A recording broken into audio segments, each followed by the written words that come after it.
Thanks everyone again for being here, and thank you for your patience. So let's get started today. You know, we're obviously focused on World War II, and so we're going to talk about what the broader program called the Aviation Cadet Training Program, and the more specific primary training program within that. And we have a blessing that we have the three primary trainers with us here today. So that's what we're going to talk about. And I'm going to talk a little bit about the training program and the aircraft, and then our pilot who just flew the PT-19 with his wild hair, because it's, oh, there he is, open cockpit trainer. He's going to talk about flying the airplane. But to get started, we're going to go a little somber, and we're going to remember one of our own, not only one of our own that we have recently lost this past Tuesday, but a really, really great man. So humanity lost an important person this past Tuesday.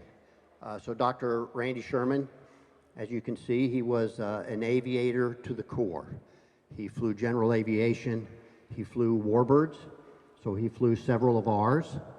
You can see some of those warbirds, some profiles in the program. So he was very helpful to us. He was a pilot in what's called the Honor Flight program, which flies World War II veterans primarily back to DC to see the World War II memorial, but elsewhere.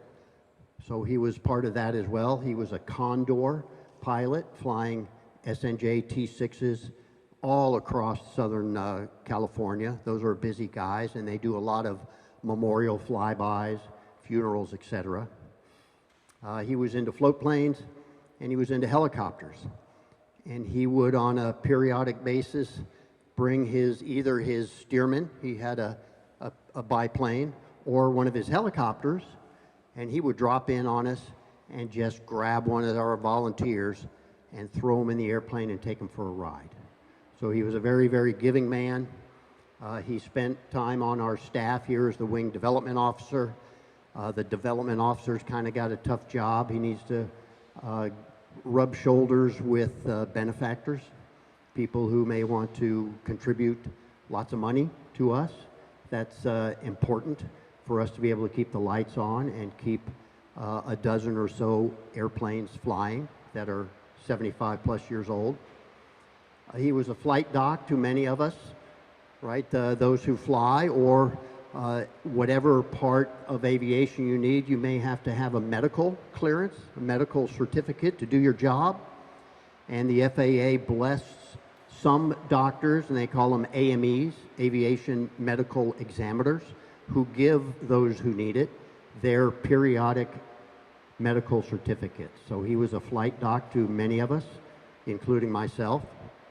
He was also a doctor to the stars. He was a very successful reconstructive surgeon.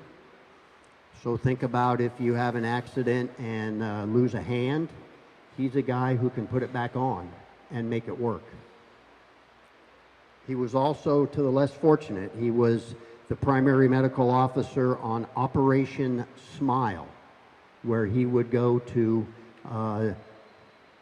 disadvantaged or less fortunate countries and help children primarily with their dental work so that they could enjoy a more healthy lifestyle.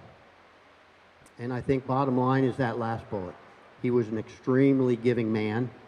I expressed coming out here on his time and his dime to give rides to us. He went above and beyond in that flight doc, at least for me. I don't know about other individuals, but I know he signed some medical certificates, so we went through the process. Sometimes it's working with FAA headquarters is not a user-friendly proposition, but he would do it. So Godspeed and rest in peace, Randy Sherman. Okay, so thanks for that several minutes of solemnitude there, if that's a word. But let's get back towards our continuing our mission here, and we're going to talk about these primary trainers. And I think if you can look closely, I think that's what when he gets up here to talk about flying the PT, that's what Rob Moverley's hair is going to look like right there. All right, and a shout out, in a couple weeks we're having our air show here, our local wings over Camarillo. That's a picture from the website. You can get all the information you want, and that's Saturday and Sunday, the 19th and 20th of August, if that's of interest to you. Come see our stuff. Okay, so let's get into it. So the broader program was called the Aviation Cadet Training Program, and it included primary, PT, basic was the BT, and then advanced, AT. And again, I'd like to foot stomp what a blessing it is. We've got a Boeing, a Fairchild, and a Ryan here, and these were not the only ones, but the primary of the primary training aircraft back 75 plus years ago. So we're going to talk about the primary training program and those airplanes. So the students for that whole program, they advance through a progressively more advanced and sophisticated training program and training airplanes.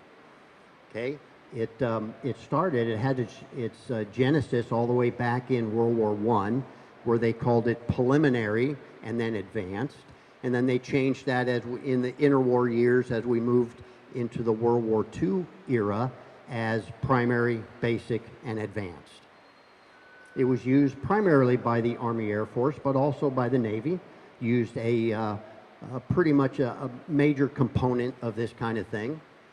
And it was interesting, before the need for World War II, pilots really accelerated. All of the Army Air Force training was done at Randolph Field. It's still there, Randolph Air Force Base in San Antonio, Texas. But this accelerated need for pilots as World War II was looming outgrew rapidly the capability of Randolph to put through its program enough pilots. So they contracted with civilian flight schools. As you can see up here, we talked about the basic and advanced training programs. The goal of producing 30,000 pilots a year, again, easily outpaced the capability of Randolph. Hence, they went to, for the primary training, civilian contracted flight schools. They had to shorten the program just a little bit for throughput, and through all three phases, primary, basic, and advanced, a student pilot got about 200 hours.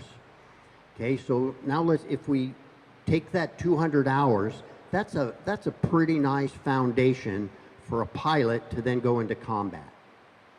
When you, especially in the Pacific theater, when you compare that with the Japanese, not only their Navy, but their Army Air Force training programs, they had nothing close to that. So this was a huge factor in our pipeline, logistics, continuing to pump well-qualified aviators into the fray. Okay, so specifics about the primary. I talked about that first bullet up there, and that the sub-bullet, it rapidly grew well beyond the capacity of Randolph Field by itself to produce all these pilots. You can see down there, starting in '39, these civilian schools. Here are like the first 9, and it rapidly grew to 56 different primary training programs around the country, several of them in California. Okay, again, Boeing, Fairchild, Ryan. These were the 3 primary training aircraft. They were owned by the government. The Army Air Force owned the airplanes, but they contracted out, so the instructors were civilian instructor pilots for the most part, who sat, and this is interesting when you look at the differences of the 3 airplanes, right?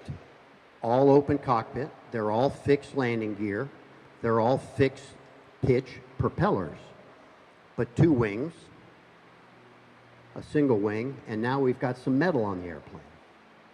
The student pilot, so I'll say the primary pilot, sat in the back, sat in the front, sat in the back. They did send all of these contract civilian instructors through a kind of indoctrination course at Randolph to help try and get them to say, well, here's what we want you to teach our Army Air Force pilots. So what did a lot of the program entail? Well, yeah, there was hazing. Surprise, surprise. There were very stringent medical checks. So eye test, you know, back then they were getting such a flood of people volunteering that they had an opportunity to be very strict in who they accepted and still have enough to meet their quotas. So here you see again, part of that medical processing and checking is they had very definitive hand and eye coordination testing that they would do on a pilot candidate. They did a whole bunch of academics, including Morse code back then. You know, we don't see, got a couple Gulfstream pilots here. You're not using Morse code anymore, are you? Communicating at 41,000 feet. So we've progressed, but back in the day, Morse code. What else did they talk about? Systems. The systems of the airplane, though they were very kind of basic in these airplanes, as I mentioned, they got more and more advanced. And even relative to a student pilot, an AT-6 SNJ was an advanced airplane. So they progressively went to more and more advanced, but systems were really important. Aerodynamics. How is this thing and why is this thing flying? So thrust and drag, lift and weight, all of the things that make an airplane fly, a pilot needs to know about. Normal and emergency procedures. A lot of people call those checklist procedures. Are there things I have to do? Are there things I have to do in order to make this airplane function properly? Flight rules. Am I flying in instrument conditions? Am I flying VFR? Visual flight rules. How do I get from the ramp out to the training area and back? Flight rules. And then weather. Weather, especially with these lighter, smaller airplanes. Think about thunderstorms, think about crosswinds. This is a real devil with crosswinds, the biplane. So weather was also extremely important. And finally, they got to go fly. So what is meant by contact flying? That's just your basic take off, fly around, and land. Contact flying. Then they would learn a little bit about formation. So in all 3 phases, the primary, the basic, and then the advanced, they were always doing formation. And still to this day, the formation flying is just a bread and butter skill and requirement in military aviation. Yep. Right, especially in the fighter world, you don't usually go anywhere by yourself. You're always in formation. And then instruments. We talked about the weather. Yep, well, most of their flying would have been in clear weather. They're certainly not instrumented for a whole bunch of instrument flying, but they had to know the basics. They had to know the basics. So, transitioning to the airplanes.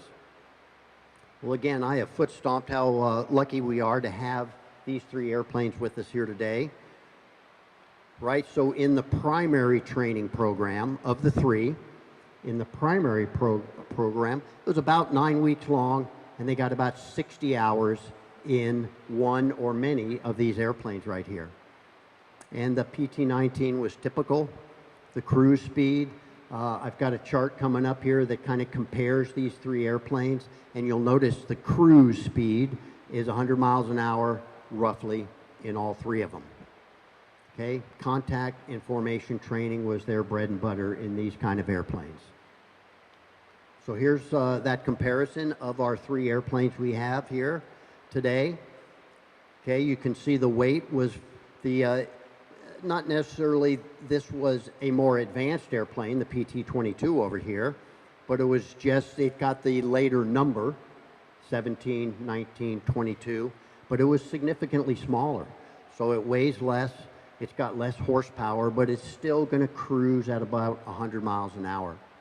We've already talked about two wings, a biplane, and then the aerodynamic or aeronautical engineering was now progressing to where we could have the same structural integrity and performance capability with single wings, monoplanes.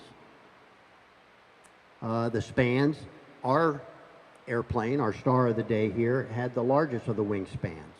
So we had to take that into account into setting up our display here. The fuselage, fabric metal.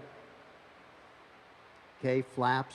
The Stearman doesn't have flaps, the others do, so that's kind of a nod to going into more advanced airplanes and training. Now things get a little more complicated in the cockpit and in your normal procedures, your checklist procedures. And we talked about pilot, the primary pilot, which would have been the student in most of these cases. Back seat, front seat, back seat. And just a little further comparison here. We're not going to talk about the basic or the advanced, but just some comparisons you can see here of the aircraft, and you can see them down here. So here's primary. Here's one of the main basic training airplane, the PT-13, and then the AT-6 over here, the advanced. Well, you can see how the weight almost triples, the horsepower almost triples, it gets double the speed, and on down here it just gets more and more capable and more advanced as the students progress.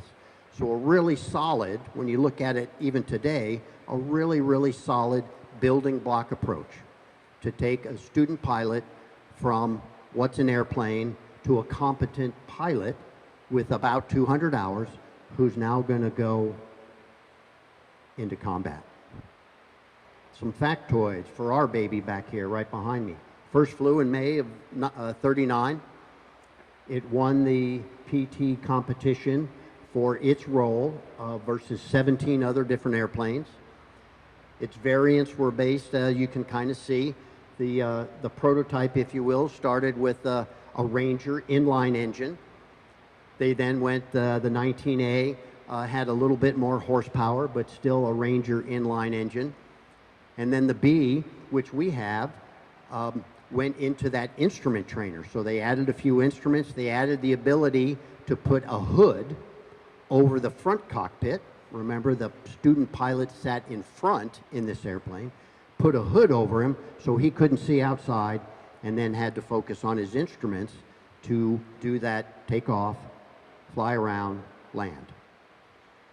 There were some issues with the construction of the airplane. The wings are made of plywood, so it had some durability issues. They found in some of the very hot, like Texas, or humid, like Florida, where some of these contracted flying schools were, they had trouble with wing rot and with the plywood peeling off the inner structure of the wings. 7,700 plus were built. Okay, they were also built by a couple other companies, which was the norm throughout as we went to a full-up war production and no longer making cars and refrigerators, but making airplanes and bullets and tanks. So some of the other aircraft companies got tasked to produce these. And then they made some other modifications, the same rough airplane, but they put a radial engine on some of them, and they called that the PT-23, same fuselage, but there was concern that they were going to run out of the Ranger inline engine, and the Continental radial engine was available, so they stuck some of those on there. And then they went to an enclosed canopy, and they called that the PT-26. So there's just a picture of the center section of a PT-19 with the wooden and the plywood covered. And in some environments, it had some issues. All right, with that, we're going to bring up our mighty PT-19 pilot, and here's Rob Moverley. Thank you. Good morning. How are we all doing? Good. I didn't get through hair and makeup, I'm sorry, I would have. Just want to talk about flying the aircraft. Lips asked me to put something together, and it started a bit technical and almost an hour long, and he said that's not going to work. So it's a lot less technical, and it's much less than an hour now. Are you driving, or can I drive? Button drives it. The bottom button goes backwards. Great. And the top guy, if you want that one. Complicated. The PT-19, it was known as the cradle of heroes because... Closer? Is that better? There we go. Okay, known as the cradle of heroes because an awful lot of the fighter pilots in the Second World War ended up learning in either this or the Stearman, as Rob said. So I don't know if the same moniker applied to the Stearman, but certainly this was known as the cradle of heroes. There's a bit of... I think you have truth in advertising laws over here, and you can't say things in advertising that you're not allowed to say. Flying the Fairchild PT-19B. This was known by Fairchild as the trainer your grandmother could learn to fly. That's really scary. I couldn't imagine putting anybody in that aircraft. But apparently they thought it was that easy to fly that you could put anyone in it. The student soloed from the front seat, as Rob said. I think in both the Stearman and the Ryan, the student would solo from the rear seat. So it's moving closer to the AT-6 and getting into the next level of aircraft. It's a little, he asked me to put in some oddities about it. An odd thing is you start it on the left magneto. You don't start it on both mags like you do with, I think, most aircraft. It starts on the left one because it has what's called an impulse magneto. And when the prop starts to turn, it builds up energy in the engine. And when it finally clicks, it gives it a much bigger spark on the start. The radio on this thing, you can only select one frequency at a time. So that takes a bit of getting used to. An awful lot of other aircraft, you can put multiple frequencies in and move between them. You can only put one at a time in. And it has, for a small, relatively underpowered aircraft, it's got quite a lot of left turning tendency. It does, when that tail comes up as you're going down the runway, it does tend to pull a bit to the left, or at least I find it pulls a bit from other stuff I've flown. What I do notice about it, the controls are very smooth and very well balanced. It's really quite light. It responds very nicely. And in the other two aircraft, well, certainly in the Stearman, the controls are run by control wires off of the controls through pulleys. In the Stearman, in the PT-19, they're rods and bearings and things, so they're much smoother and seem to be, I don't know if they're more positive than the Stearman, Jason, or they're about the same as the Stearman? Are they way better than the Stearman? Yeah. It's just a really lovely plane to fly. I own and work on an old English MG TD that I drive around in, and to me, the Stearman is like the PT is like the MG TD with wings on it. It's just like an old English sports car. You've got the screen in front of your face, wind in your hair, bugs in your teeth, engines blasting away. It's just an awful lot of fun to fly, and a very relatively easy aircraft to fly. It does everything pretty much at 80 miles an hour. Most other aircraft you have different speeds, but it climbs at 80, its best glide is 80, and it lands at half flaps very nicely at 80 miles an hour. And we land on the two main wheels first and then lower the tail wheel down slowly. If you're going to do a 3-point, that seems to work a bit better at 70, but we generally only land this as a two-wheel at 80. A good thing to understand before you get into the aircraft is how long it's going to stay in the air. Just a healthy thing to know. It carries 45 gallons of fuel, and as Rob said, he said it cruised at 100. This one doesn't seem to cruise at 100. It seems to cruise about 90 at 2,000 RPM. I guess you could cruise a little higher. Fuel consumption at that rate is about 10 gallons an hour, and you'll get about 360 nautical miles out of that, and it uses about 1 quart every 4 hours. So in comparison to the T6, it's a much cheaper plane to fly. The T6 in comparison is about 30 gallons an hour of fuel and an awful lot more oil. So a much cheaper aircraft to fly. When you're either flying it or getting into it as a passenger, there's a few things different to the average other aircraft we fly. Wind noise in the intercom can be considerable. Even not in the intercom, it can be pretty bloody considerable because there is a lot of wind coming around the side of the canopy. When you're down below the screen, you're pretty well protected, and it's not too bad. But if the passenger in the back turns his head to the left or he turns it to the right, the wind noise in the headset can be really pretty aggravating. So you tend to tell the passenger to just keep his head dead straight forward for takeoff and landing, but you can look wherever you want to once you're up in the air. If you're using a camera or a cell phone, do not extend the hand outside the cockpit. There's a great video on Facebook, I think it is, of a guy sitting in the back of an aircraft, an open-top aircraft, and he's got his phone out and he's taking pictures, and he goes like this. Whoom, camera's gone, ripped out of his hand, flying down the runway behind him. So do not hang it out the window. We've got ADS-B in this aircraft, which makes it more usable. So it does put out its position so people can track it. And the sort of safety upgrade, it's been upgraded to disc brakes. It had, I believe, bladder type shoes before. And the discs are a lot more controllable and give you more power, but they could be a little too powerful. Aerobatics used to be permitted in these aircraft. In fact, as part of the training prospectus, they flew aerobatics pretty consistently.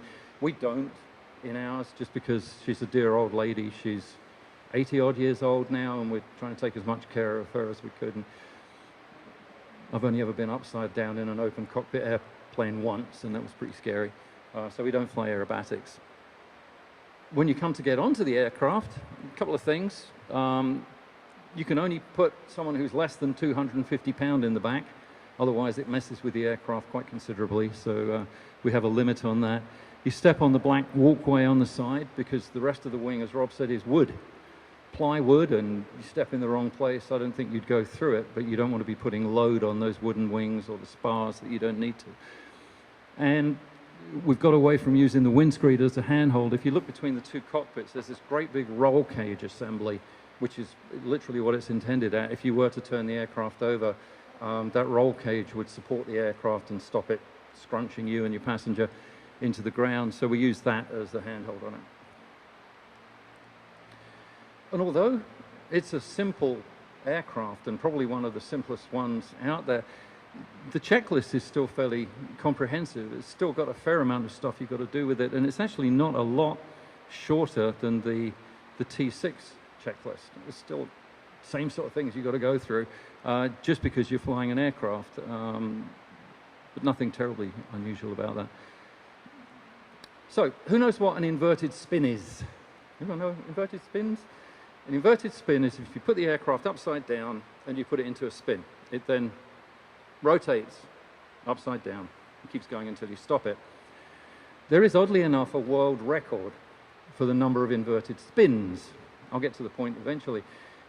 Anyone want to guess how many inverted spins you can do in a row for the world record? 98. Pretty staggering. The reason I mention that is the guy that currently holds the Guinness Book of World Records spin record is a guy called Spencer Suderman. And Spencer Suderman, very kindly, long time ago, when this plane wasn't ours, took it up and flew it around Camarillo. So I thought, rather than have me talk to you too much about flying the aircraft, it would be rather nice to run this video by Spencer Suderman, which again holds the record for the most inverted spins. What sort of altitude do you have to get to do? I have no idea. I was trying to work that out last night in bed, and I just no. If you go to YouTube, there's a video of him doing the whole 98 inverted spins. Whoa! How he remembered to stop at the bottom, I don't know. Okay, go for it.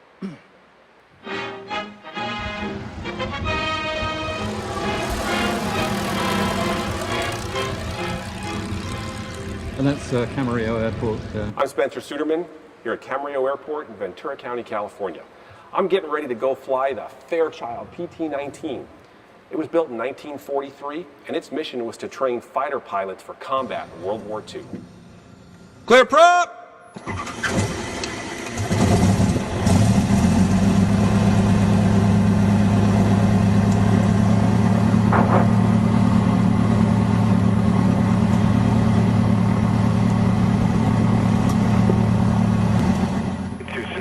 Appreciate to be in fact 5 Northeast, Blue 8000. Aircraft back on short structure, runway 7, call sign, measurement contact, give X-ray. Come your ground, Fairchild, Advisor 426, X-ray. A typically blue California sunny day, just like it was this morning. Fairchild 50426, Camarillo ground, runway 26, taxi Golf Alpha. Golf Alpha, runway 26, Fairchild, Advisor 426. So he taxied it out from the hangar to the run-up area and sits at the run-up area and makes sure the engine holds, make sure controls work.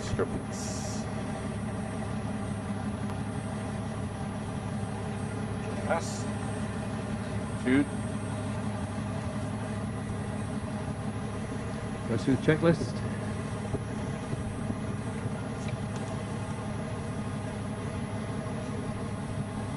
Controls, got instruments, gas. Yeah, run up over ridge. Now he takes the engine up to about 1,700 RPM just to make sure the engine will hold revs.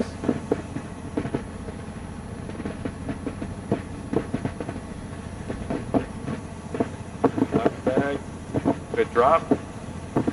Right bag, good drop. Nice. RP, light drop.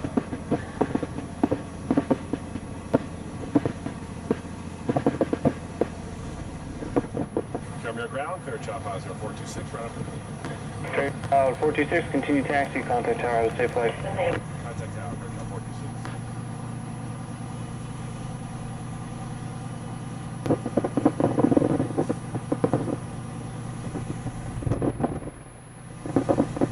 Camarillo Tower, Fairchild 50426, hold short runway 26. Fairchild 50426, Camarillo Tower, traffic north side 2 helicopters, runway 26, clear for takeoff.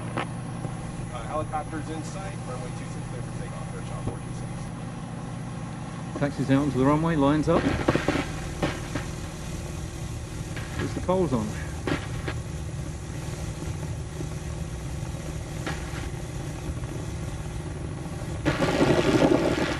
Helicopter 266, northbound on the go. Helicopter 266 northbound, clear for the option. Traffic listing now, Fairchild, be right down. And he's off that smoothly and that easily. A very easy takeoff. Camarillo Tower, 65872, at Factoids, inbound, full stop with X-ray. Cessna 65872, Camarillo Tower, make right traffic, runway 26. Right traffic, runway 26, 872. Okay, we're gonna do a wing over. Alright. It's a nice gentle maneuver. Just pull the nose up and roll into the bank. Then we ice So the horizon. wing over, up, down and back around. Recover the other direction. And just do the same thing right back.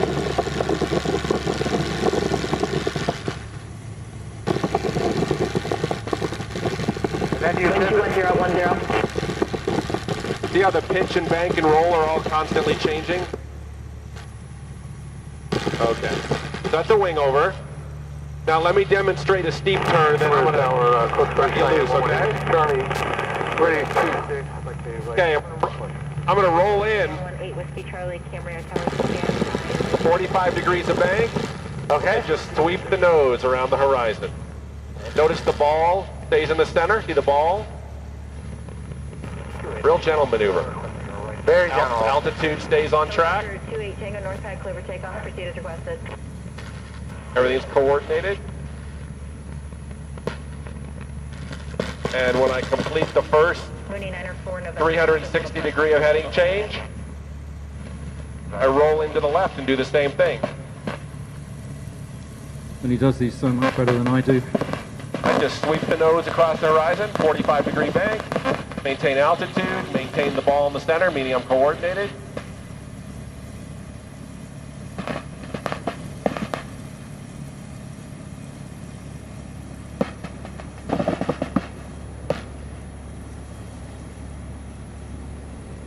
When I complete the 360, roll out back on heading on altitude. Traffic zone, Fairchild 426, turn to final, low approach. And this is Santa Paula Airport, just to the north of us here. He just comes in and buzzes the runway.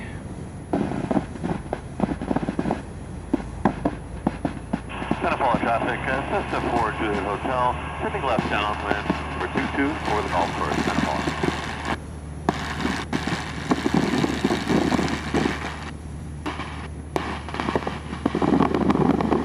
Follow traffic blue and white to target is left base, get here.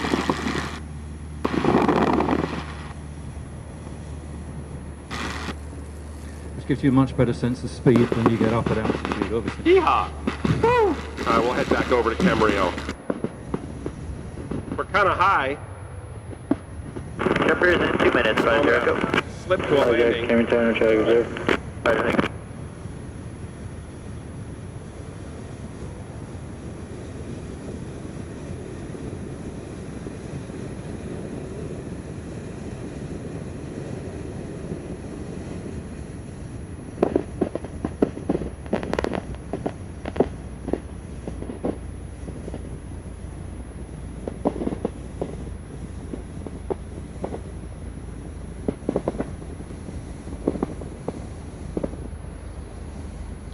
Main wheel's on. Yep, there, we'll just roll it out to chart. Gradually the tail wheel settles down.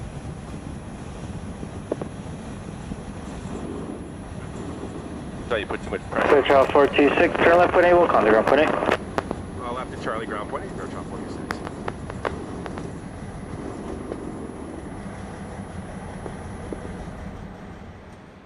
There you go. And that's probably the best representation you get of actually Neurologists flying. are stunned. Ooh, They've confirmed MRIs. that ear ringing is shrinking your brain cells. Tinnitus is now known as precursor. yeah, I think I got that. Anyone have tinnitus? Oh, lots out of it, there? yes. What'd you say? Thank you. Yep. Short of actually getting in the aircraft, that is a really nice representation of it. When you're flying in the aircraft, obviously a lot more noise, a lot more smells, just everything's buzzing all at the same time. But that really does give you a good idea on a beautiful Southern California day just how much fun it is. So thinking of booking a ride, please see the people up at the front desk and we'll book you a ride. When you get back down, there's a whole lot of tidying up you have to do to put it in the barn, just so you don't get nagged at because you left the aircraft dirty. Chock it, you've got to put the pitot cover on, cow plugs, put the prop in the horizontal position. Not because it looks nice, it does look nice horizontally, but it's a really old wood prop, and you don't want moisture to build up on the prop asymmetrically. If it's an angle, the moisture will build up differently, so at least it keeps moisture symmetrically on the prop. Lock the stick if it's outside, and then you clean the aircraft, usually just wiping it down, but you can use a green cleaner. And then you put her to bed. And that's her. That's flying the PT. So, Rob. Thank you very much, Rob.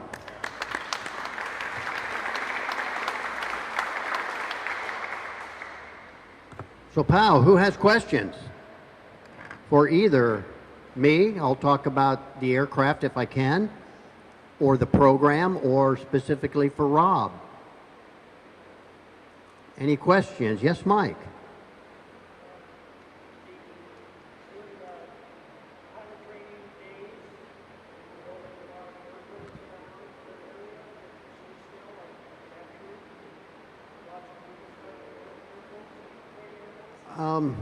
The question was, were they building a lot of new airports around back in the day as this pilot training need rapidly accelerated?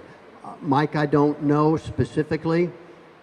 I know based on how they expanded in the primary program, right? They went from 9 to 56 contracted civilian training schools. There had to be some new construction, but my guess, and I'm guessing, I don't know specifically, is that yeah, they had to build some. They had to build some. Yes, in the back.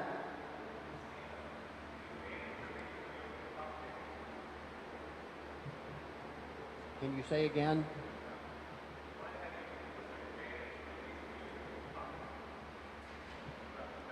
Okay, the advantage to an open cockpit.